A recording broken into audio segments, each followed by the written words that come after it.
And welcome to Happy Hour with Ruth and Roxy. And as you can see, we're wearing happy hour t-shirts. They're not official happy hour t-shirts. We're going to get those kind of things soon, but these will do for now, right? Because Ruth is the queen of shopping and merchandising. I am the queen of shopping. I would like to be the queen of merchandising, but we haven't got there yet. So cheers. Cheers. You may see a lineup of bottles here. So today's approach is clean out the fridge. Finish the empties. Yes. Empty them out when they've got a little bit left, a glass left. So cheers. It's a good thing we mostly like the same wine, except Chardonnay. Just saying. And I do keep trying, but no, you don't. I do try. I take a sip and then it's like, no, it's like salmon. I want to like salmon. And then I take a taste and it's like, no. And then you go to sip the wine. And the worst thing is if you're at a dinner party and they serve salmon and Chardonnay, because you got nothing to wash the things down with. Yeah, which is what they do. Why don't take a sip or it's bad luck? Oh, really? Yes. You have to sip after cheersing. Every time you clink a glass, a sailor dies. You wow, killed Jimmy Buffett. That went dark fast. Jimmy Buffett. I don't know that. What? That's not real. Obviously, it's not real. Is that a real saying? It's a real saying. It's a real saying in my family. Oh, sorry. So we need to tell you about the microphone from the original. We're getting better with microphones, but you might hear some rustling because we suck at the technology part. I'm not really. We're learning, and that actually I suck. For good. I was just bringing her with me. It would be worse if I got involved. Yeah, so last time I had mine all flipped over so that it sounded like I was talking like that. And Ruth had a beautiful necklace on that was going clinkety clink, clinkety clink. That wasn't the glass I was drinking from, just saying. But we'll get better and we'll see how this is. And if this doesn't work, we'll figure something else out or maybe we'll buy more expensive microphones. Just saying. Because I'm not sure I went for quality when I got these. I just wanted to learn how to use something. This goes along with the just do it mentality that we talked about in our first episode, because it's like we're new podcasters. We don't know where this is going to go. And so it's best to start off slow, ease into it and get better as we go. And bring you along with us, knowing that we're not going to get it right probably ever. Yeah. But we'll keep trying. Yep. As long as you keep showing up. And honestly, even if you don't show up, we're still going to do this. We're doing this anyway. Yeah. We're just putting it on film here and inviting you to join us. So, good for you. So we are drinking a Sauvignon Blanc and Semillon blend from a winery called Loch and Worth in Naramata Bench, British Columbia. It's the Okanagan, British Columbia. Yeah, it's in the Okanagan. Yeah. Oh, it's Naramata. Naramata. Yeah, it's really good. That's lovely. A nice winery. Yeah. That's a very nice winery. Did we go to that one? No.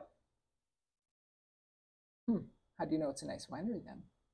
Because I go online and I pay attention when we get this in. Oh, that's true. That came through the Okanagan Wine Club, which we both are members of and love. Yeah, because it's a no obligation wine club. Every couple of weeks. Yeah. Sometimes every week, depending on the season. But you get an option to purchase wines from wineries in British Columbia, and some of them are wines that typically you wouldn't get in a liquor store, right? Yeah, you wouldn't I think a lot of them are.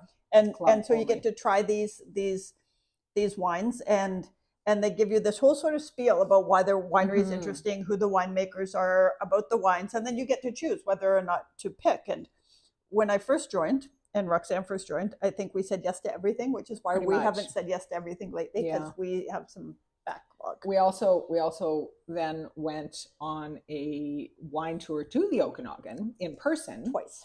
Yeah. So the first year we were in the club buying everything. Then we went on a wine tour, brought back a carload of wine, continued buying from the club. And then my husband noticed all of the bottles down in I call it the basement. It's really the crawl space, but it's the wine cellar. It's the wine cellar. It's the wine cellar basement. It's the cask of Amontillado. I don't know what it is, but he's like, what do you know we don't need any more wine, right? I'm like, what does that have to do with anything? Boys, but okay, our boys, not every boy, but boys are stupid because their idea is like my husband Paul will bring home, 12 beer and they might be different beer, but he waits till they're done to go buy more. That's not how wine works. No. You have to gather them and you have to keep some and you curate your collection and decide, well, this wine cost a little more than usual. Yes. So that's going in the cellar till 2028. Yes. At which time we will remember to pull it out and have it for a very fancy dinner. When you go down in your crawl space, do you have to go buy your wine though? Like, will you remember it? I probably will not remember. You have a spreadsheet. You do. I did have a spreadsheet. You did. Okay. So, I haven't added to it, so it's probably a little outdated. I was putting notes on mine for a while. You were doing good. Yeah, I was doing really well. And then I kind of fell off. I guess, I don't know, we just started drinking it. But I do have ones down there that I know we're saving for a special occasion, which is problematic because when is a special occasion? First of all, when is a special occasion, or what is a special occasion? Second of all, I'm not the only one that goes down there. Right. So my husband will go down there and be like, I'll bring up some red wine for Rox. Yeah, I'll grab this one. This one, she doesn't seem to be doing anything with these. Maybe it's probably time. And then, so I have to kind of. Right, you have to pay attention. Yes. Kind of like when he says, I'm going to clean up. Oh, yeah, we don't like that. I'm writing down for another time, what makes a special occasion? Because I think that's something that's worth discussing. Yep. It's kind of like, when should you wear your good clothes? Exactly. Okay, but have you ever looked at something and think, oh, I'm going to save that for tomorrow because it's so nice? Yes, I have a lot of clothes like that. But I just bought a lovely tweed jacket. Do I look like someone that wears tweed jackets? Yes. No, not really. When I'm sitting upstairs, you know, with my flip-flops and my laptop and my dog at my side. We're going to go nicer places in 2024 because you have a tweed jacket. Yes. I could get a pipe, maybe a hat. I may need to go kill my dog. No, extinction. She doesn't mean to extinguish him. So we got this beautiful, what is it, probiotic thing for our dogs. And they're supposed to help stressy dogs. It's supposed to be good for their gut flora and blah, blah, blah, blah. Except it's made my dog so stinking happy. It's a problem. Hey, don't look at me. I didn't prescribe it. Your old vet clinic prescribed it. It wasn't me. Yeah. But anyway, he's happy, but he's also a little more vocal. He wants to play more now. And so I'm telling Ruth that to extinguish that behavior, you must simply go all zen and pretend it's not happening until he's like, well, shit, that doesn't work. Guess I'll go eat a sock instead. And I could be zen about it, except if we're recording. Yeah. I might have to pause it and, deal with him. Anyway, so what's our plan today, Roxanne? Well, I started taking notes because if we're going to do this, then we should take notes. And we're going to do, what do you call them? Session notes. What are the podcast notes? Yeah. What are they called? Show notes. Show notes. Yeah, show notes. But I'm going to take, Roxanne's notes, which I don't know how much more sense that will make. But we were going to talk about over the past week or since we last did this, what made you happy and what bullshit did you deal with successfully? Oh, that's because that's our goal. It is our goal with more this, happy right? hours and less bullshit. Yep. So what made you happy this week, Ruth? What did make me happy this week? I don't know. You had your cranky pants. Not crampy pants. No, that ship has sailed. I had cranky pants this week, and not for any particular reason. So that's part of the bullshit side. But I think one of the things that made me happy was having these T-shirts delivered, these sweatshirts delivered, because I should know by now. I mean, half my closet is full of stuff that Ruth has bought, often for herself, and then it's like, this would look good on someone else. I'm going to give this away. And then, she asks me.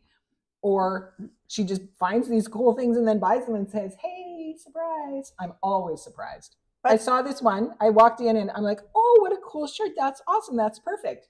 And then she says, here, surprise. Here, surprise. But that's the joy of stuff, right? Like, you're very good at that. Is those little things that, especially when you get it on sale, just saying. But that little thing that makes somebody happy. You did it the other day with our friend Beverly. Oh, I did. Right? That's true. And because Beverly likes to drink bubbles, and she likes to drink proper she bubbles. Drinks high-end champagne. Yeah. And so you got her a beautiful sweater that says champagne, please. Yeah, it's really pretty. Right? So but that sort of goes to friendship, right? Like you see something and I bought you one, but you're I know. I like bubbles. I don't like champagne. That's too high end for me. It's way too.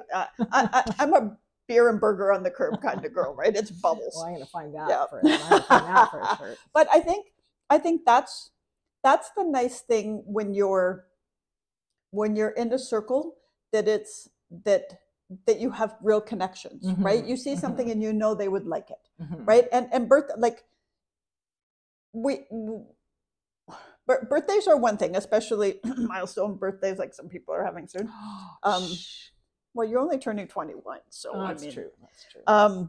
But that's one thing, and you know, the holiday season, and we celebrate Christmas, and you get little things. But to me, the better present is the random one you get. That's what I think too. Yeah.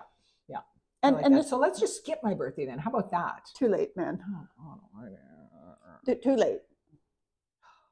Also, so we're both introverts, and I mean, I have way more baggage with my birthday, but I'm getting better at it. But you know, both of us are like nobody else.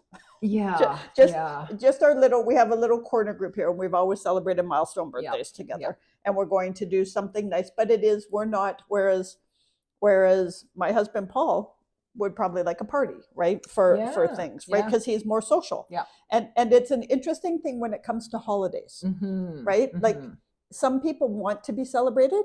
And I'm happy when I see on Facebook and people are saying happy birthday and all these things. I like being celebrated from afar. Yeah. It's a lot of pressure.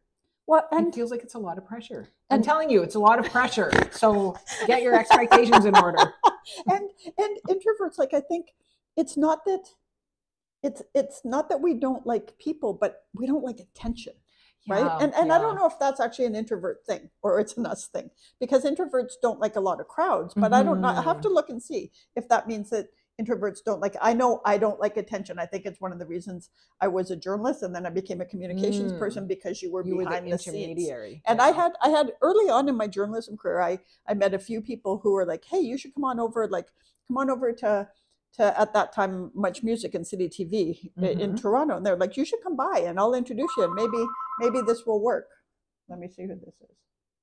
I have to take this. Anyway, I didn't want to do it because I didn't want to be on camera. I am going to pause. And we're back. Look at that. Look at how easy that is. The last time she took a call, I don't believe we paused it. This is on one of the practice runs. And so she left and I basically dissolved in a puddle of, this is a thing that I should say now to people because I can't handle the empty space. Ruth, where are you, Ruth? Yeah, and that's pretty much how that I would have just gone off into a monologue about Jimmy Buffett or you know. I tried. It asshole did not work. Trump people or it was bad. Yeah, it was bad. Okay, so what did we got off track? Talking about attention, and I think that's an interesting take, because I have found that there's a certain kind of attention that I like, which is not something, and maybe that's new as I get older and, you know, find my witchy ways. And we drink more. But I, like, even when I was a kid, even when I was, you know, quite shy in school and all that, I liked drama. I wanted to be in drama. I wanted to be on stage. I thought you meant you liked drama. No, well, I liked the you know, plays that we would put on. I always would, you know, sign up and audition for parts and get them. I like singing in front of people in a group. Oh, that's interesting. Yeah. So you wouldn't like to be solo? No, there's no need for that ever. But I like being part of something, you know, performing, I guess. Right. So that's a different, but I don't necessarily want, I hate being put on the spot. Some people are really good at it. I don't think on my feet. So that whole thing about, well, why did you do this, Julie? That anything, I'd be like, I have to go. Right. I don't handle that well. That's interesting. Yeah. So I don't mind. I like some, because I in high school I acted, right? And I was on the student council, or I was around the student council. I'm not sure I ever got elected. I think I just showed up and started doing things because I didn't want to run for something, right? I didn't want that attention, right? But I think on my feet. It's usually about work. Yeah. And when I go to work as a communications person, I'm myself, but I'm playing a role. Yes. Right? You know what I mean? I have a purpose. Yeah. I've seen you do it. I've seen you make the switch, and it's I'm just going to pause and kill my dog. And we're back, and he stopped.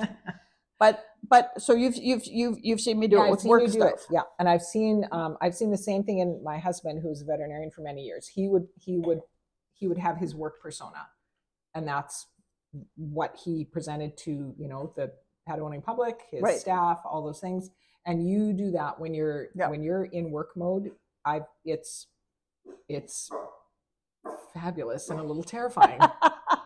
but I think that's like, because there would be people in my world that don't know me well, that don't realize that I am truly sometimes crippled with social anxiety, right? And I don't, because that's not how they'd see me. Like, And I think, but the thing is, I think when you own it and you can say to people, it's like, this is hard for me, but I'm going out of my comfort zone, and then you get into it. I think it helps others. Like, and for a long time, I wanted to hide it. And I mean, I'm talking decades of therapy, right? Because I think therapy is good, like you do. Yeah. But the other side is, at some basic level, that's exactly who I am. So I've pushed myself out of it. But I also think it's really important, because there's lots of people that would be like, oh my goodness, you're an extrovert and you're so confident and you're this. And I am none of those things. But I have propelled myself. I've done it in spite of the fear, I guess is the way to say it. And I think many of us feel that way. And they look at people maybe like me, especially in a work context, and they're like, wow, how lucky is she? And the fact is, I feel it. And I know a lot of the people that are in big roles, they still feel it too. And I think that's a good thing for people that have some influence or power. I think it's a really good thing for them to be concerned about a lot of things, because the moment you stop being concerned about how people are perceiving you, you become an asshole. Right? Like, and it doesn't mean you have to be, it doesn't mean that you're going to be a people pleaser and do what people want, but you need to understand the role you play within the context, whether it's a group and your colleagues and you're helping them learn something, or you're learning something, or whether it's a social group. We all have our roles to play, and it's really important to read the room. Yeah. Right? And I think that helps those of us where if you are a bit worried, when you read the room, you realize there are a few people that are worried, right? Because honestly, I'll be the first one at a thing to walk up to the person standing by themselves, because I know what that feels like. Because I'm not, it is not natural for me to walk into a room and be like, I'm here, right? I'd skulk over to the edge and get a drink and stand there. With me. Well, and I would be the person standing alone in the corner. Right. In the past, now I don't do that so much anymore. No, you're far better at it socially than me. I don't know about that, but I have worked really hard at putting myself in those, about not taking myself out of those positions, right? Of allowing myself to feel that and but the other day, so we were here and I was doing something, and there's a group of neighbors down our back trail, and they were having drinks, and so they invited us to join them, and all of a sudden Roxanne said she was going to. When you went, I was like, wow, she's got courage, because I'm not sure I would have, and not because I wouldn't want to, but you walked into a like 10 or 12 people, group. And a group that hangs around a lot, right, But okay, what are we drinking now? Which one? Let's stick with let's finish. Okay, now we're going to New Zealand Sauvignon Blanc. So we're sticking with the theme so far. It's Okanagan Sauvignon Blanc. Now it's New Zealand Sauvignon Blanc. But yes. Okay, so let's go back to what we're. Oh, that's still got stuff in it. You better drink more, man. So happy this week. I was happy to go to sleep every night. I'm always happy to go to sleep. Sleep is a magical thing. It really, like, especially when you hit your what are we in? Set. When you're older, past 21. when your kids are past 21. Sleep becomes one of these things. I've never been a great sleeper. I can remember that as a kid, just being restless and I don't know, really, really loving my sleep when I could finally get it. So yeah, I don't love it. So I had a great sleep last night too, thanks to some gummies. And but that's also a big discovery now, right? So I gotta say that might have been one of my happy things too. Is like gummies for sleep. So I was never a pot smoker. growing up. It just didn't interest me. And I was the one who was always wondering, who are these people that are doing drugs? Where does one get drugs? I don't know how this. I didn't know that. We grew up in very different places. Yeah. I had all sorts of access to all sorts of things. It just wasn't. It wasn't my thing. But it is interesting. Oh, that stuff was there. It just went a wide berth around little, Miss Goody Two Shoes here. But well, also you grew up in a place where you weren't supposed to dance, man. She grew up in Flashdance, not Flashdance, Footloose. Yeah, it was not Flashdance. I wanted Flashdance. I got Footloose. But gummies are this thing, and I have to admit, we haven't really tried them recreationally. We've mostly tried them for sleep. Yeah. We were considering it during your 2 weeks of no wine. Yeah, we should have actually thought ahead. We hadn't found the gummies yet. We hadn't, and we didn't really we didn't quite realize. We didn't plan ahead for your fast awfulness of it. Yeah. And I swear to God, it's not that we drink that much, but the idea of a nice glass of wine. Oh, it was very sad for 2 weeks. Okay, so I never drank coffee growing up. Also. And then when I had my first kid when I was 20, just turned 25, I think. And so I, and then I didn't drink coffee because, pregnancy, breastfeeding for friggin' 10 years. She had a lot of kids all in a row, man. Only 3, but they did come fairly fast. So, for the record, somebody with no kids, 3 is a lot. It is a lot. I will say that. Yeah. Well, for somebody with no kids, I think somebody with 2 kids is like. Well, I had 1 kid, and I'm like, might as well have another one. We're in this now, in it to win it, and all that, right? What an idiot! It was, but anyway, so there was a gap between 2 and 3 because I knew I wanted another one, but I wasn't sure how I was going to survive it, or if my husband would stick around for it. But anyway, he did. It all worked out. But anyway, back to coffee. So I didn't drink coffee for a long time. My husband did. He would make it and I'd smell it and go, oh, that smells good. But, which wasn't my thing or whatever. And then I discovered it. And then I would, in bed in the morning, as I was waking up, I would be, okay, I get that. I smell the coffee. I can get up and I can have coffee. I get that is a reason to get out of bed in the morning. And so that now, I don't drink coffee anymore because my bladder doesn't like it. But there may be if there's a episodes coffee of sponsor TMI in this. If there's a coffee sponsor, I drink coffee. I drink tea now. But now I have the same feeling about wine, and I don't usually drink it during the week. Not that it's a reason to get out of bed. No, not that it's no. But you know what?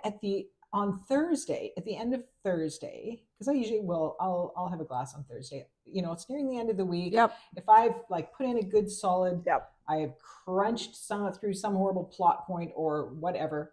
Oh, thinking about that glass of wine at the end of the day, it's that same feeling as that coffee when I first started drinking it first thing in the morning. It's like, oh yeah, I love you. No, but right, but and I think that's just it. And it's interesting to try new ones. I have to say, New Zealand Sauvignon Blanc is one of my very favorites in the entire world. Like if me too. Somebody was to say to me, you can only drink one wine forever from now on, it would be New Zealand Sauvignon Blanc. I mean, they are the gods and goddesses of Sauvignon Blanc. It's they do such a good job. But I think that's just it. And I think so. A happy hour for me, not being cheesy, is also this. Yes. Right. And as much as we used to do this before you guys were here, I kind of look forward to this part of it now that that you're here, and that we get to reach out and connect. And this week, I swear to God, I'm going to get us an email address so that you can connect with us. Ooh. Right. So please be nice to us. Yeah.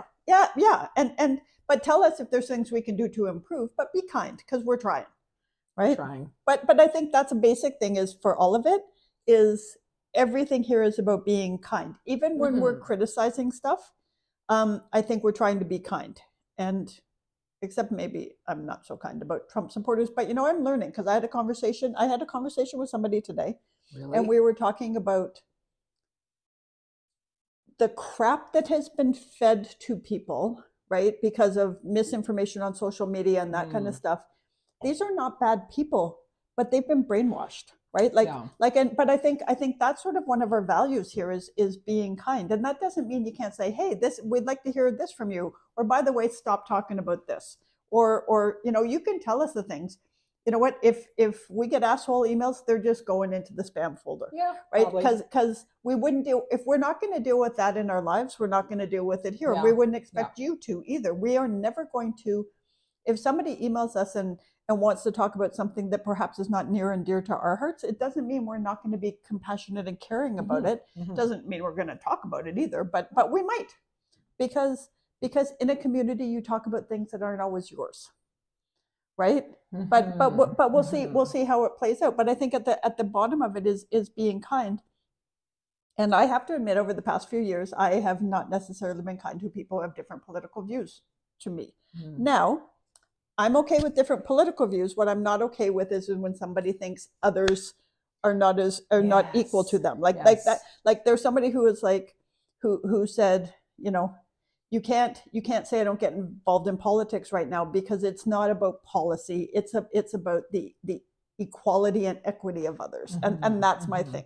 Yeah. Right. Is I'm not going to listen to somebody tell me that somebody else that doesn't look like us isn't equal and doesn't deserve an equitable approach to anything. But I could be kinder because some of these people have been fed a load of crap for the last 8 years. And excuse us. And we're back, and my phone keeps ringing, which is what happens when you're a very important person. No, when your work includes other people. Yes. Because pretty much your work. Oh, my work is just me, man. But it's you, and then it goes off to somebody, and then they send it back. That's true. Whereas, unless I'm working with you, and then it's like, and then I'm just talking to your husband all the time. Yeah.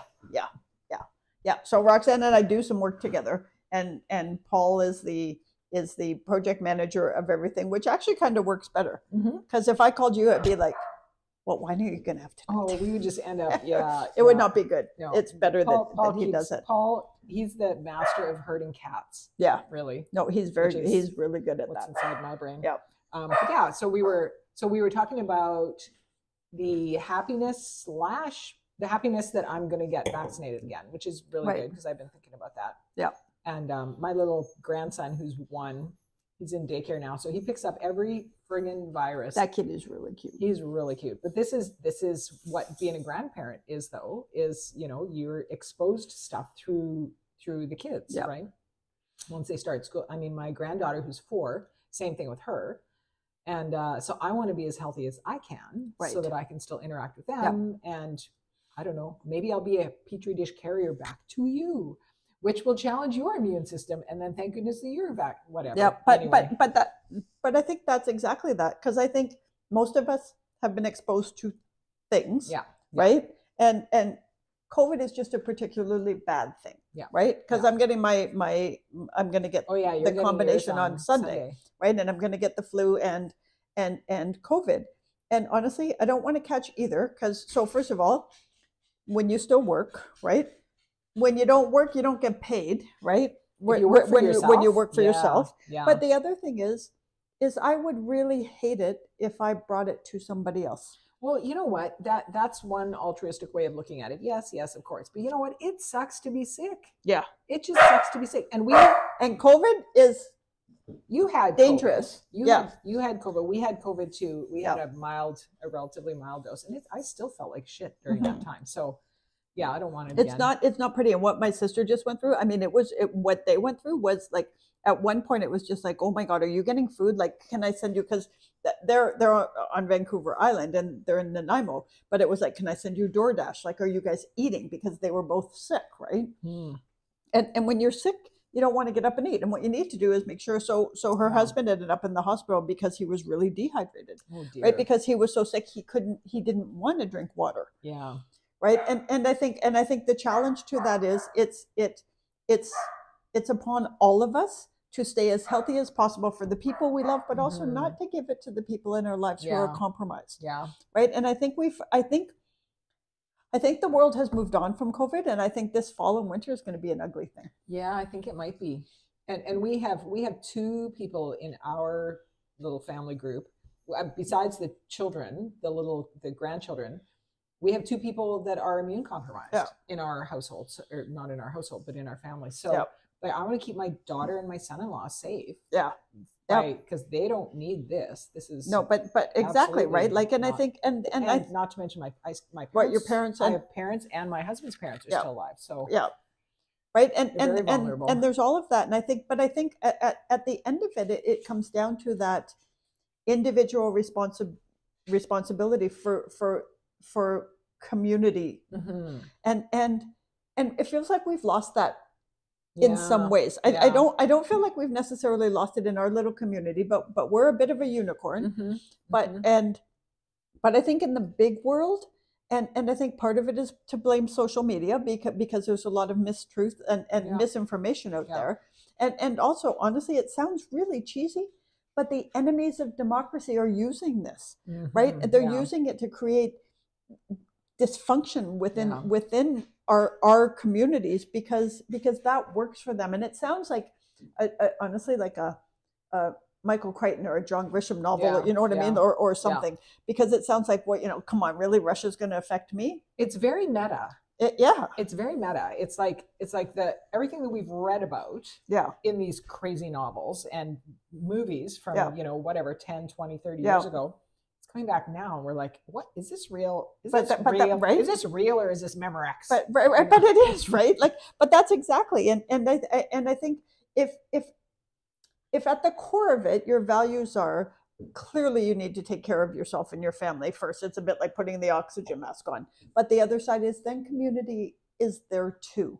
And if we could all just do that, maybe if we all just thought about that a bit more, and honestly, including me, then the world would be a little bit better. Because we got to come back from this crap somehow. Why are you so selfish, Ruth? I'm so selfish. I swear to God. I am. So not selfish. I really am. I really am. I'm telling you. Poor Roxanne yesterday was like, I really want to have a glass of wine. And I was like, yeah, I'm cranky. I'm staying home. Why don't you come over? Why don't you come over and like me? Oh, I'm offering you wine and everything. What do I got to do? Put down a trail of bar nuts. Trail of bar nuts. Like, no. It was just like, and honestly, it was like, I was thinking about it, and then it was just like, I'm just a bitch. Nobody wants me to be in the room with them right now. And yesterday, I had cranky pants for no reason. It happens. It does happen, but now it's time to move on, and I don't have cranky pants anymore. Crown and Thieves, one of our favorites. Okay, all right. So I have to help you out.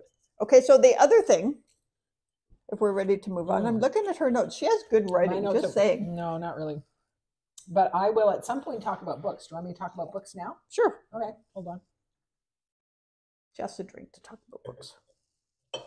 I can always talk about books. Just ask my husband. This is what he does. When he's having trouble sleeping, he says, and I love him and he loves me. I love him too. Could you talk to me, please? Oh, that's so cute. No. Because he's like, could you talk to me, please? I just want to fall asleep, and your voice is so soothing. It makes me really sweet. I'm like, no, fuck it. You be interested in what I'm saying. Be riveted. Be like on the edge of your seat. Don't fall asleep when I'm talking to you, damn it. That's what you're having me for. Oh, anyway. I think that's really sweet. Yeah, sort of. Anyway. So, but I do realize I talk about books, and sometimes too, like, first of all, nobody but other writers wants to hear about what a writer is dealing with. Oh, my plot. Oh, my whatever, I do. Because you're a writer. But I'm not a writer like you're a writer. But you're a writer. You're in the biz. So it doesn't matter. But anyway, he's like, why are you telling me the plot to this book that you've already told me I'll never read? I don't care.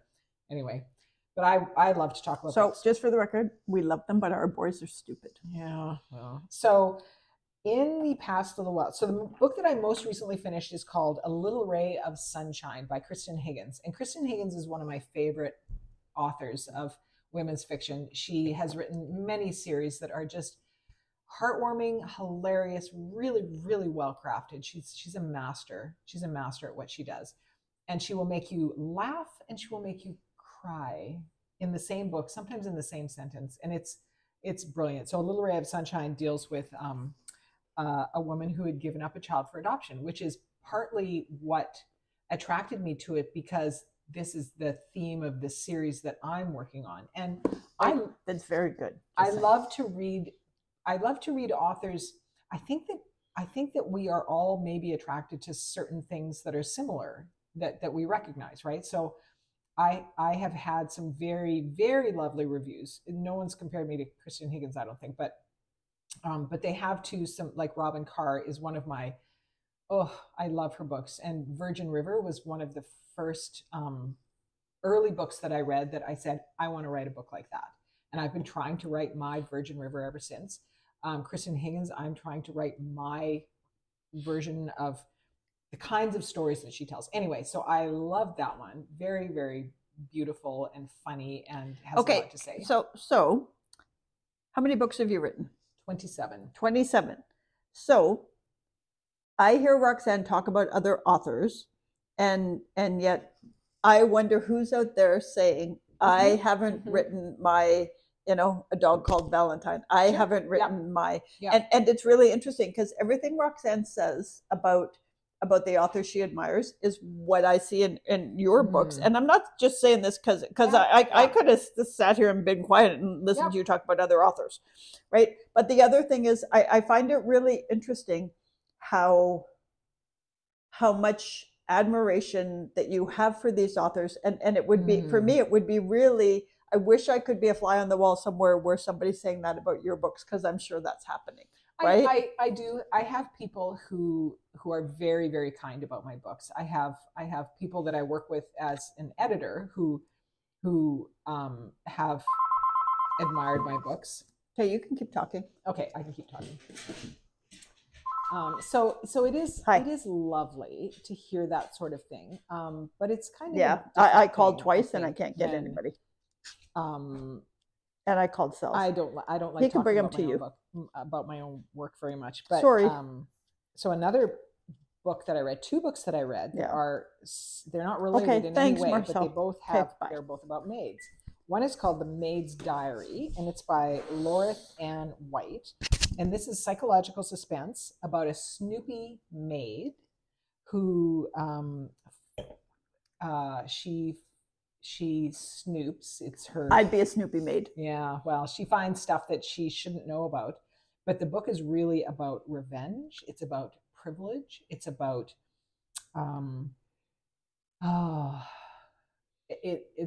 it's got a lot of women's issues built into it, and it's set in Vancouver because Lorith Ann White, Betheswick White, is I believe she actually lives in Whistler, but she sets her books in our area. Oh, that's cool. She is brilliant. I love her books, and this one is fantastic. The Maid's Diary, highly recommended.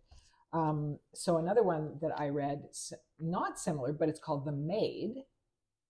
She's on a theme, man. I'm looking for a cleaning person. So anyway, this one's called The Maid, and I read this one a little while back. The author's name is Nita Prose, and this one is brilliant because it is about a woman who works as a maid and has for her. She's not a kid. She's a grown person, probably, I don't know, in her 30s or 40s, and that's all she's done. That's all she wants to do, and she is portrayed as kind of a misfit toy, which is a bit what appeals to me about her. Yeah. And this book has been described kind of as Clue. Do you remember that game? Yeah. The Clue idea. It's a locked room mystery. It's a murder mystery. But it's also a heartwarming journey of the spirit. It is fantastic. That's cool. She's a really, really cool the main narrator is a great, cool character. And there's a fantastic twist, which I always love in a book. Same with The Maid's Diary by Lorith Ann has a great twist. So does The Maid. Brilliant books, both of them. I love them. And this is what, I mean, when I talk about not being able to sleep at night, it's not because I'm reading too late, although I probably read for an hour before bed every night, as long as I can. I probably can't get much farther than an hour. But then I often will buy the audio version of a book that I like too, if it's on sale. Also, BookBub. If you're not a BookBub subscriber, that's a good one, because I almost only spend less than $3 for books. Yep, and that's a good one because I find out when they're on sale and I buy them. And that's a really, like, when it comes in, I look forward to it because it's usually coming in just before I start work, and I've got my coffee and I have a little gander, and then it's like, oh, and I get it, right? Like it, that's one of those really nice, like, honestly, it takes 2 minutes. Yep. Right. But for me, it's a really nice start to the day. Yep. Right. Yep. Because then it's like, because nothing panics me more than not having a book to read. Yes. Right. Totally. So which is why I just about choked when you said that, like not having a book to read. Right. It's the worst. I know. And when like, so that's enough, like waking up in the morning, thinking about coffee, right. Having a good finishing the end of the day and thinking about that glass of wine. Looking forward to going to bed, having a good book to read. Oh, that's a big one. Those are the joys of life. Yep. That's happiness. Unless, right there. Just saying, unless the book you're reading that you're really into, the heroine drinks Chardonnay.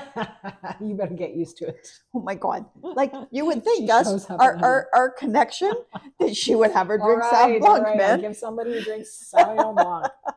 But I think that's part of it. Like the whole book thing, and I right now I read a lot of nonfiction stuff about what's going on in America.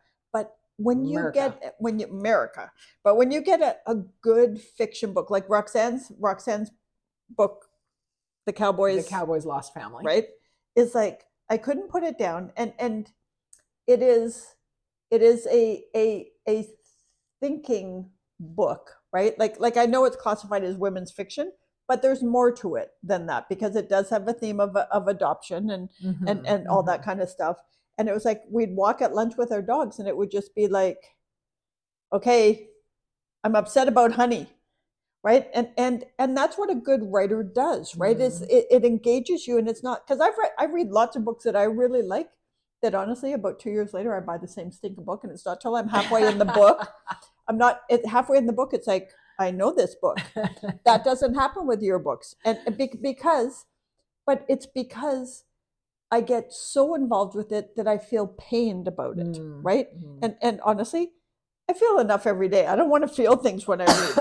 and yet yours do. But the thing is, like that's you said, and I'm not saying a good beach read that's really fluffy isn't good, but your books take you to a different level where you actually care. And so, so at lunch usually, because we come down and we eat lunch and we go back up to our offices, and I get 20 minutes to read. And like when I'm having a crap morning with work, I so look forward to that 20 minutes, right? Because you can escape and your brain goes somewhere else.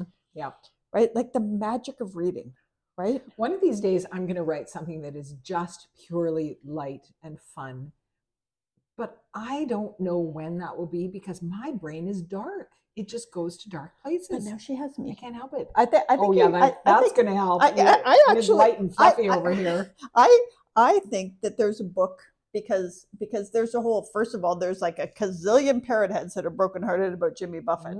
But I actually think a book where it's a woman. So in Margaritaville, it's like there's a woman to blame, but there's another one that he's got. And I'm trying to think, but it's like that. Oh, it's fins to the left, fins to the right, and it's about this woman that hangs out with the band, and she's getting postcards from the road, and that there's land sharks everywhere, and all this stuff, which is why he named his beer. But I swear to God, there's a story in it somewhere about a coming to life story that deals with somebody going on a pilgrimage about following the Jimmy Buffett path. Oh, right. Okay, we're gonna write that. Right. You heard it here first. But like I think that like when I see, so since Jimmy Buffett passed on September 1st, I've seen all these people, because I'm a part of all these Facebook groups, and they're coming out and they're like, we're real parrot heads. I don't want to say real. I have been a fan since I was 12 or 14 years old. What? But that young? I didn't know that. Yeah. But like the parrot heads, and some people come on and they're like, I'm not sure I'm a parrot head because I never went to a concert. That doesn't matter. It's if you like his music, right? Yeah. If you're willing to debase yourself and put on a parrot head for a party, that's probably the. But if you're a fan, you're a fan. But there are these. Everybody in there is talking about how Jimmy gave them permission to build a tiki bar in their backyard, or to travel. You should see that. Yeah, like, so we have the Tipsy Flamingo, but there's this thing here, and I think Taylor Swift does it really well too. I think that's the new generation of what Jimmy did, of building community, right? Yeah. Who are Taylor Swift people go to concerts and they trade bracelets. And I have a friend that works at concert venues because she actually wants to see the concerts for free. But so she came home with a whole thing, and she said I had no bracelets to share, and people were like, you don't have a bracelet, you need like it's a really lovely thing that Taylor Swift is doing, right? And I think there's something in it, whether it's Jimmy or not, although there are about like 5 million parrot heads apparently that would buy the book. But there's something about music, and I think the Grateful Dead did it, that builds community, and people could go off on these adventures because they know they're going to find like-minded people, however they're doing it. Like I'm going to Paris, and what I'm going to do is post on, because Jimmy liked Paris, and I think Jimmy liked Paris because his wife liked to go to Fashion Week, so he found a reason to like Paris, right? I'm going to post on some of the Parrot Head Facebook groups. Where should I go that he would have talked about, right? Yeah. And so if I'm doing that, imagine how many people take that from music. So there's something in there. There's a book in there. From my heart, I think Jimmy Buffett. Dang, I got 2 other books to write first. But I think that's what music and books give you, right? Is you get that expression. So the other side is like, I always think like when just reading your book, somebody took months out of their life to put this into so that they could take me on a journey. Yeah. Right? Like I always think about the writer, and more so because when we walk in, you're just like, oh my God, what about this? And what about this? And like my character's not behaving. Right. And then it's like, they're real to you too, right? Yeah, it's a different real to us. Yeah. But they're real to you. Yeah, they are. It's true. Yeah, they are. It's weird. Even though they drink Chardonnay. All right, already. I will change that. But you know what? That's a good thing to change in my next one. Anyway. But okay, but for the record, so the female protagonist is what she is, right? Yeah. Then she meets this guy, and he brought over Sauvignon Blanc, which I was impressed with. So it gives her a learning moment. Yes, he did. Good. Yes, he did. Good. He brought over, and he told her she needs to try new things. That's true. That's true. That is a thing for her. Yeah. I love this because, by the time I'm done with the book, I've changed it. I've kind of rearranged it. I've done things. I've undone things. She's complained about it. And then I forget it. I forget it to the point where, because this is a 4-book series and they're all they build on each other. I'm trying to make each one so that you can read them separately, but it's a 4-book story. Yeah. The story doesn't end until book 4. So I have to remember what's in. This is bad. I have to remember what's in book 1. So I'm starting book 2. I'm doing revisions and I'm writing away. And then I went, oh, wait a second. That doesn't sound right. I better go check book 1. Oh no. You should ask me. Yeah, well, I should. Because I can't change book 1 anymore. I can't change it. It's out there. So everything now that comes after has to fit with that. Yep. Dang. If only I knew the person who came up with this idea in the first place. Okay, so I had nothing else to talk about on my list, but you were going to talk about shopping. Yeah, I might have a shopping problem. I love your shopping problem. I love your shopping. See my cool shirt? But okay, so we're going to Paris, and we're going with my husband Paul and my friend Della. I kind of wish I was coming. I'm kind of sad you're really not. Actually, I'm really sad you're not. It's not just kind of, but we Della and I would be good roommates. You would be good roommates. Yeah. We all have to pick our moments to do the things. But so we're going, and we're traveling with a friend that hasn't traveled a whole lot. She's done a lot in North America, but not a lot elsewhere. And I was talking to her about Paris because we'll do a lot of walking in Paris because Paris is either public transportation or walking.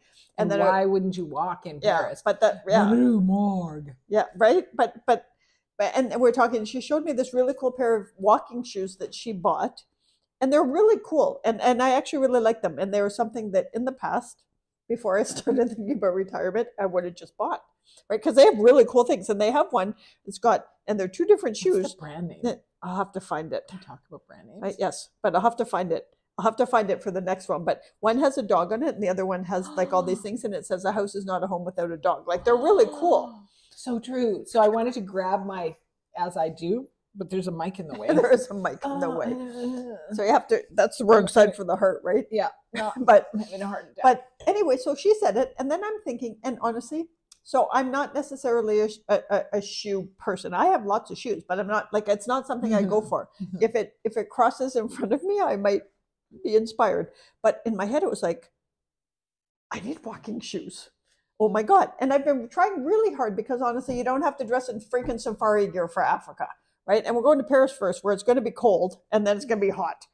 But I'm having these, that's challenging for packing. But I'm having these things in my head, especially because in Africa, you can only have a soft shell, like you have to have a soft suitcase to get on the small planes, right? And you can only have, I don't know, something ridiculous, like 20 pounds, right? So we're going to leave some stuff in when we land in Nairobi, we're going to leave some stuff in a thing. Okay. But Dell is there in a thing, like in a locker. Okay. Yeah, you know, the magic thing. but Della gets shoes. And then I spent 2 hours looking for walking shoes. 2 hours. Yeah, I would do that. I would do that. I've got really good sneakers. I've got a couple running of pairs. Shoes? Yeah, running shoes. Okay. Like hiking shoes. Yeah. And I've got hiking boots that I had to go hike with the gorillas in Uganda. Right. Right. I've got those. Like I've got all these things. Plus I have some nice like ankle boots because when you go out in the morning in any African country and in December, it's cold in the morning, right? And typically you bring like a wrap and you dress in layers because then it gets hot. And it's like, I have everything I need. I need nothing else, except I went on this freaking frenzy about how I needed walking shoes. And there are some really cool ones, but they're all like $150, $200, right? Sure. And because that's what good shoes are. Yeah. And I had to say to myself, it was like, why are you doing this? Right? Mm-hmm. Like, what's the reward part of this? Because honestly, I don't need shoes for Africa. I don't need almost anything for Africa. Right? You've been to Africa twice. Yes. So whatever 3 times. 3 times. So this will be time number 4. Yeah. So whatever you've bought in the past. Well, and I also know, so you always think on safari that you better wear like that out of Africa gear. You don't wear that stuff. Okay. People I wouldn't wear jeans. It gets too hot. But people wear jeans and they wear things that are different colors. I mean, I have a couple of pairs of cargo pants, right? That are light and easy travel pants, and I use them for other things. And that's good enough. And then you need a couple of quiet t-shirts and maybe a couple of nice things to wear because we're staying at nice lodges. You don't need those things. And yet in my head, it's like, what can I buy? And so I actually meant to Google before this, but then, work. But it was like, what is it about our brains that drives us to do that? And yet my husband is completely different. Like his reaction to anything is like, I don't need that. And honestly, he needs things. It's a good thing that you dress him. Yeah, I should dress him better. Because honestly, like he doesn't care. He doesn't care. No, that's true. And he's very conservative isn't the right word. Unstylish. I love him. Yeah, but not even unstylish because his hair is super stylish. He just wants long hair because he's got curls. Yeah. We'll have to get him to like show up next time. Yeah. But he in his head, his first thought is, why would I spend money for that? Whereas my thought goes, I need that. I should have it. Right? Yeah. And so we need to find somewhere in the middle. Right? Because honestly, so I'm cleaning out closets and doing things, and I'm giving away clothes that still have tags on them. But to me, and others. And yeah, and then I will take what is left, which is, there's still a lot that's left. I will take it to a women's shelter and stuff, right? Yeah. But the other thing is like, I buy things sometimes and I know when my self-esteem is low. Ooh, that's really interesting. So, which is not Africa. Africa's just like shoes. Yeah. So if that's interesting. So that might be an anxiety reaction, or a way to because humans, like I think of it. shopping, I think, satisfies some kind of hunter-gatherer. That's interesting, because I think, and I'd like to find out more about that purchase serotonin or whatever, because it's dopamine and serotonin for sure. We get that absolute hit when we get something, because we don't need the things, but what we need is that sense of conquering something, of filling some kind of void. So if you're, prehistoric or whatever, that void would be probably in your stomach. You'd be hungry. Hunger. Here we don't have that anymore, but we still have that drive. So how do we fill that drive? Right. We fill that drive by shopping. What is that? What is the void? The void is maybe in achievement or accomplishment or self-confidence. Like this outfit will make me this. Yeah. And the thing is, so buying new things, and I think you should buy new things when you truly need new things. But buying new things for random reasons is not good for the environment. Yeah. Like we all have to stop over consuming crap. Totally. Right. And so I'm on this thing about how I want to have a capsule wardrobe. Honest to God, I've got like 14 white t-shirts. Nobody needs 14 white t-shirts, and I probably only wear 3 of them. Yeah. Right. Like the thing is, it's made me question this, because I didn't think I was a subject. I'm not going to say victim, because I live in marketing, but of marketing and consumerism and all of that kind of stuff. Because really, I tend to buy, like in my house, I tend to buy things that I keep forever. I buy pieces of art that I like, that aren't necessarily everybody's taste, but I will buy an original piece, and I keep it. Like I've got a couple of things I've had, cool pieces, and that I've had since I was like 20, right? Where it took my entire paycheck, right? And it killed me to do it, but and honestly, back then my entire paycheck was really small, but like that kind of stuff. So I don't switch out that stuff often. Yeah. But clothes seems to be a thing, and I think it's attached to always having kind of been the chubby friend, right? And I can see it. Like I also dye my hair ridiculous colors when I'm not feeling good about myself. Not with the streak. When I do a streak, that means I'm feeling good about myself. But I have dyed my hair red. I have dyed it like in the past, and it's because it's like I need to change something. Something's not working, so you're looking to fix something. And so appearance, like, and then it'll be like, I'm going to change my style, and I'm going to wear all linen, although I like linen, just saying. Linen really works for you. Yeah. I tried and I do really like it. Way less for me. But I saw you, I'm like, oh, I need that. I don't need that. You may have some linen items coming your way. But it's a funny thing, like the shopping thing, and I do it with food too, honest to God. I have enough crap in my pantry and freezer that if I never shopped for the next 6 months, we'd be fine. Except for fresh vegetables. So I grew up in the prairies where freezing to death was a real possibility.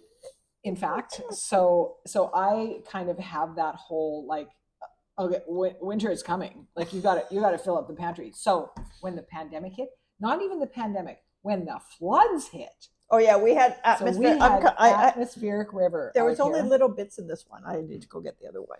You keep talking. Yeah, it's right there. Yeah. You keep talking. So we had an atmospheric river hit British Columbia, and our area in particular, because the Sumas Flats used to be the Sumas Lake until somebody in their wisdom decided to dredge it and dike it and turn it into farmland or whatever. Okay, and for the record, not listen to the Indigenous people who said, don't do that, man. Exactly. The Indigenous people were like, this is going to end badly. So whatever, flash forward to now, and last year or the year before, we had global warming, right? It's going to happen again. So whatever. It was the first atmospheric river, and the creek behind our house, is part of the Fraser River and whatever that feeds into. Anyway, long story short, it feeds into Cultus Lake. The Sumas Flats flooded big time. Oh, and it was like flooded, really, like cut off. We were cut off from Vancouver. We were cut off from Vancouver for several weeks. Yeah. There were, after about the first week, there was ways to get around on side roads, but the highway was flooded. You couldn't get out there. So anyway, during that time, I looked at my husband, who is a very minimalist. He likes to think he's a minimalist when it comes to shopping, pantry items, all that stuff. And I said, but not golf. See, we are not going to run out of toilet paper. See, it exactly. paid off. He's like, 34 years I've been living this, and now it pays off. I'm like, yes, I told you. But I'm the same way. I'd like to be ready. The disaster could hit at any time. We don't know. Okay, this is her evangelical background coming out. The reckoning is coming, man. The reckoning is coming. But the other side is like, I think there's things that come. I think sometimes they're a part of the media that we've paid attention to all our lives. I think some of it comes from our backgrounds, but I also think like when I cook, it's me and Paul, and I cook for like 18 easily. But then she'll send something over. She'll be like, could you taste test? I made this, and I just wonder if you send it over. And then she sends it over. I'm like, how many people do you think live here? But that goes back to like, so I think when I was a kid, we knew we could always bring a friend or 2 friends or maybe 3 friends home because there was always enough food. And I think so my niece does it, and for sure it's just genetic, right? Like my niece didn't grow up around my parents, so she didn't have that influence, right? Like I think there's some of it where it's like there's something in us where we do things. Also honestly, I have this really great cheesecake recipe, and if you just followed the recipe straight up, it wouldn't be enough for even one cheesecake. Oh, good Lord. Your cheesecake is enormous. Which one are you talking about? The coconut one? Yes. So how many, do you double it or triple it? I double it. You double it. Okay. Because otherwise it would be like this little tiny sticking, like, but it is. Which is probably a reasonable amount for 4 to 6 people, which is probably what it says in the recipe. I'm just guessing here. Who's got a cheesecake thing that small? What's the end of the world? What do you call that? The reckoning? I'm missing a word. Apocalypse? Here. Apocalypse. That's the one I want. Thank you. What? Oh, you're writing down what we're talking about. That's what we're talking about. But it is an interesting thing when you think about consumerism, and for me it does include food, because honestly, that my next thing is I don't want to be throwing out food. Like sometimes I go into, and we go to these places and they have these really cool jams and jellies, and I buy them and then I don't use them for anything. I know, who eats jams and jellies? Like I love toast and jam, but it's not really part of my daily thing and my ideal diet. So it's kind of a treat. But then I open it and I'm like, ooh, there's jam in the fridge. I could have toast and jam. And my dog is like, yes, please have toast and jam so I can have peanut butter and pecan. But then the other side of that is you get the ones that go with cheeses. Yeah. And then you put them out, nobody touches them. I know. Like it's a bit like figs. I like the idea you love figs. I love figs. I like the idea of figs. I like actual figs. Right. But there's a lot of things I'm asking myself now about when I'm about to buy it is, do you actually like this, or do you like the idea of it? The idea isn't necessarily wrong. No, but you could just put it in a freaking book and I'd be happy. Yes. Or try it. Like because I think that's part except I've known for a long time I don't like figs. And I keep buying them. Why? Why do you? Because I like the idea of them. I like the idea. Figs to me seem sophisticated, and you put goat cheese on them, and you do things right with and you do this appetizer, and it seems like really good. And then you ever tried to freaking stuff a fig with goat's cheese? It's a pain in the neck. But why wouldn't you just eat it fresh like that? Just bite into it and have all that crunchy, seedy goodness. I think I read something where figs are filled with some kind of larva, and I'm not eating Wow, I do not want to know this.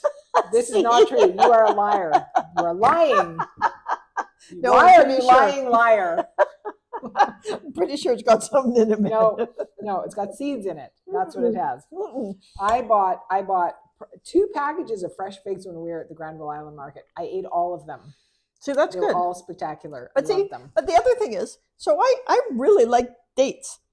Except then I buy them and I put them in the fridge and I forget that they're in there.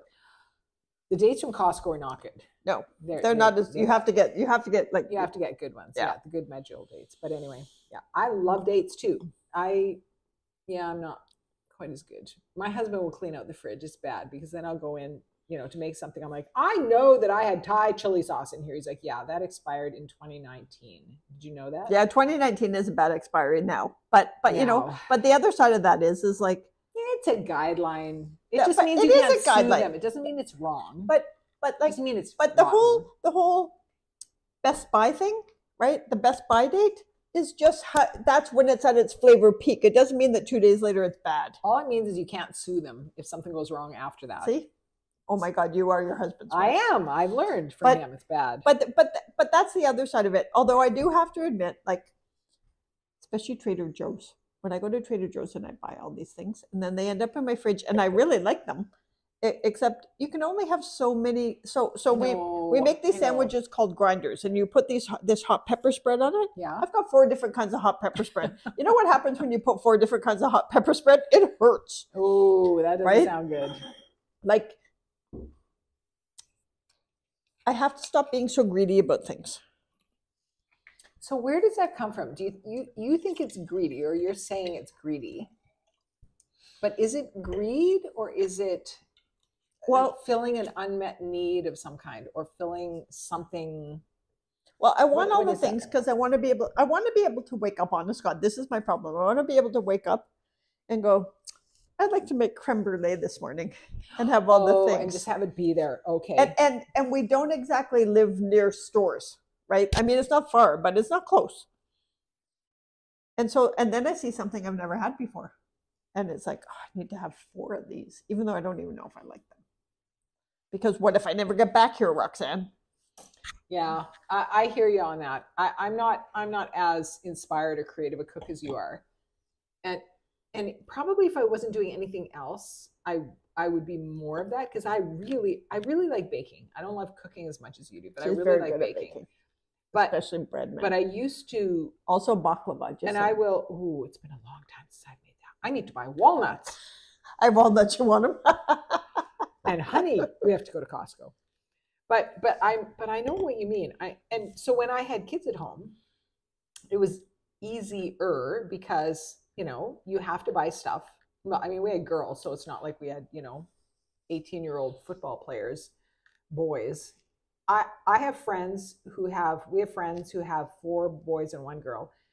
We have 3 girls, and the amount of food that they spent, the amount of money they spent on food when those boys were of, high school age, and they were all in sports and eating, it was mind-boggling. They would go to Costco every single week. Oh my goodness. Fill up their van with food, and the boys ate everything, and I'm sure their daughter ate stuff too, but girls don't eat the same way. No. You just don't eat the same way. Yeah. When you have big, active boys, it's unbelievable. Yeah. But anyway, even with girls, though, in the house, be like, well, you got to make food. People are going to eat it. People are hungry, and they're going to eat. So it was fine. But now it's the 2 of us. And my husband doesn't eat that much. I don't eat that much. I would like to eat a lot more than I actually can. Yeah. Oh, yeah. The whole eyes are bigger than the stomach thing is the thing. And I want to make a lot of things, and I want to try a lot of things, and then I want to eat them, but I can't eat that way anymore. But that's so when I do appetizers, my challenge is, so we're having a Paris dinner party, right? Because we're going to Paris and we're going to have this dinner party. Is that on my phone? And so, is your phone? What are you checking it? Yeah, to see if you're invited. So when are we doing this? November 4th, before your birthday. November 4, I think. So yeah, okay. I'm putting that in now. Okay. Anyway, I'm doing it, and it's like, so we're going to do like a cheese thing, because we'll get cheese, really great cheese from Granville Island, and then I'm going to do, and I'm not sure, I have to learn more. I'm doing both, but I need to know how to do it. I'm going to do French onion soup, and I'm going to do escargot and mushroom caps. Ooh. And for those who don't eat escargot, including me, they could just have mushroom caps with garlic butter. Don't do escargot. I have no need. I like all the things that go with it. Am I doing? You're doing gougères and baguettes. And baguettes. Okay. Yes. Yeah, I'm just gonna write that down then here. we're going to have. I have this like cheating cassoulet dish that I do. Yeah. So I'm going to do that, and I'm going to do baked fries in duck fat, though, because that's what the French do. Ooh. And a salad. And then I'm going to do creme brulee, which I'm going to try tomorrow because I've never made it before. Do you have the torch? No, you can put it on the broiler. Okay. Right? And you should get a torch, though. But in my head, well, I think Julie has one, so I could borrow it. See? But things you need to buy. Yeah, right? But in my head, I was like, I could do scallops, blah, blah, blah. And this, and you know what happens then, though? Is people are too full and they don't enjoy it. That's it. Right? Yeah. Because when I have a really good friend that we're going to Paris and Africa with. When she comes over, she likes appetizers, but I do 15. The average person does 3, right? Yeah. Like I need to understand why I have that overdrive in my head. And I know it's from my parents, because my parents did that. So they were entertainers? Yes. Okay. So they like to have lots of people over and feed them all. Welcome to our therapy session. Yes. But you know what? Like, it's really good, right, though, to dig into that. Because you do, though. Like, you cook, like you should have had 8 children and been feeding them and all their kids, you know? So that's really interesting. And I don't do that, even though I had 3 kids. But I also have to say, I think there's something when you haven't had kids. So you do these things, and usually it would be parents that would come over, and they'd be really delighted to be there and drink wine and eat all the things. And I think when you're a parent, you don't do it because you're freaking exhausted. Like I spent all those times while you were raising kids making appetizers. Yeah, but you know what I mean? Like I was making craft dinner, and you were making you know, things with phyllo dough. But I think part of that was like, those of us who didn't have kids are at service sometimes to be the auntie that they talk to about things they might not be ready to tell their parents. But it's also like, when the parent comes over, they get all the things that they'd never get time for. Right. And I think that's part of it. But there is also a thing of, enough is enough, and I don't have that line when it comes to what I'm making. Not to what I want, but what I want, because it's like, oh, and then so and so would like this, and then so and so would like this, and but then it kind of goes back to that consumerism, and it's like, so now with things, I say you can make 3 things or 4 things or 5 things, and I give myself a limit. That's really good, and but it's really challenging because I'm the one making the rules. So I have these arguments in my head. That's like when you're having a mental health crisis and you're thinking it through, because you're like, am I having a mental health? You know what? You're using the organ that's broken to decide if this is a thing. Yeah, but that's exactly. It's like the person that's making the rule. It's like the fox is in charge of the hen house, right? It's kind of like, so then it's like, no, everybody would like to have 15 more dishes. That's why. I mean, you throw fun parties. But this is the thing, though. Like, as the host, as the person who's the creative director of all of this stuff, you have to figure out, what am I doing? Why am I doing it? Is this the right thing? The why. Me and everyone else. The why. The why is always interesting. But the why for everything is interesting, right? The why is always, yeah, that I have said that many times to my husband. I am that kind of person. Some people don't care about the why. Oh, this is interesting. The why to me has always been the basis of everything. I need to know why. If a doctor tells me something, oh, why is that? You should be on this medication. Why? Well, because no, give me a real reason. If I'm going to do something, make a decision, I need to know why. You don't need to convince me. Exactly. But you need to tell me. I need to have a reason. I need to have a reason for something. If there isn't a reason for something, well, why am I doing it then? So there is an entire approach to change management communications when people are going through things. Yeah. And I only know it from a professional, like from a when a company is going through stuff. But I expect it happens with in personal, like in families and stuff, going through change. And when you don't tell people the why, they push back. Yeah. Because human nature is, most people can get behind things that they might not even agree with if they understand why you're doing it. Yes. Right? That the why is at the heart of everything I do in my job.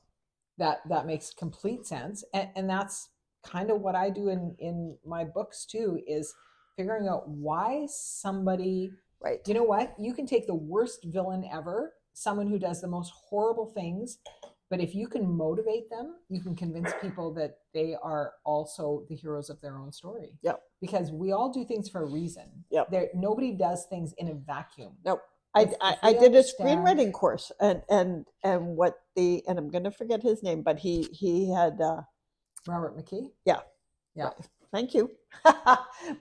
But he had coached so many great writers, and I think he might have written Butch Cassidy, and like he had something to do with that. If he didn't write it, away now. Yeah, he has. Yeah. But he was terrifying. Apparently, you were in an actual class with him. Yeah, my sister worked with him and did all around North America stories tours. about him. But to her. I mean, he was exceptional. But what he said was, even if you're writing a serial killer, at the center of who they are has to be a center of good, maybe only in their mind. Yes. But it had, and that's the big thing that I left with, was the center of good. And that goes back to why I'm trying to be more compassionate about Trump supporters, because in their hearts, they really believe it. Right. Yeah. And that's exactly, like, the why is so, and especially like if somebody or some living being, like when my dogs act out, it's not about that moment. It's about, why are they doing that? Exactly. Are they in pain? Are they afraid? Are they this? Right? There is something that's motivating that behavior. What is the motivation? If you can figure out the motivation for something, you've got the key for everything. So what's the motivation about Chardonnay? Oh, boy. For that freaking... I think we've come to a natural conclusion we have. of our episode today. Nope, we have. So here's to more happy hours. And less bullshit. Thank you for being here with us. We'll see you next week. Have a good week.